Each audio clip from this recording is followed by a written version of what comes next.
నమస్కారం. భాగవత సుధ శ్రోతలకు స్వాగతం.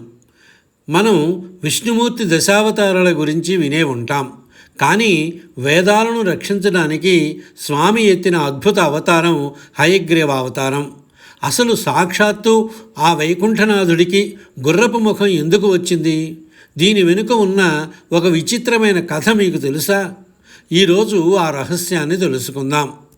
ఒకానొక సమయంలో హయగ్రీవుడు అనే రాక్షసుడు బ్రహ్మదేవుని గురించి ఘోరమైన తపస్సు చేశాడు.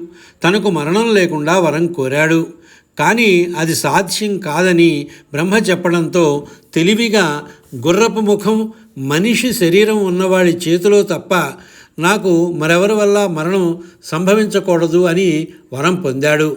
ఆ రాక్షసుడు వేదాలను దొంగిలించి సముద్ర గర్భంలో దాచేశాడు. లోకమంతా అంధకారం అలుముకుంది.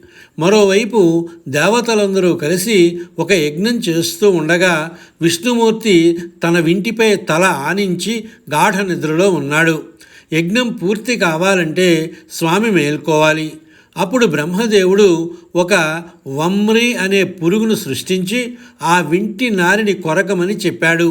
ఆ నారి తెగగానే విల్లు ఒక్కసారిగా పైకి లేచి విష్ణుమూర్తి శిరస్సును శరీరం నుండి వేరు చేసింది. దేవతలందరూ హాహాకారాలు చేశారు. ఇది ఆది పరాశక్తి చేసిన లీల అని గ్రహించి ఆమెను ప్రార్థించారు. అప్పుడు అమ్మవారు ప్రత్యక్షమై రాక్షసుడి సంహారం కోసమే ఇలా జరిగింది, వెంటనే ఒక గుర్రపు తలను తెచ్చి స్వామి శరీరానికి అతికించండి అని చెప్పింది. దేవతలు అలాగే చేయగా స్వామి హయగ్రీవుడిగా అవతరించాడు. ఆ గుర్రపు ముఖంతో ఉన్న భగవంతుడు రాక్షసుని సంహరించి వేదాలను తిరిగి తెచ్చి బ్రహ్మదేవుడికి అప్పగించాడు. అందుకే హయగ్రీవ స్వామిని మనం జ్ఞానానికి, విద్యకు అధిపతిగా కొలుస్తాం. కథ బాగుంటే లైక్ చేయండి.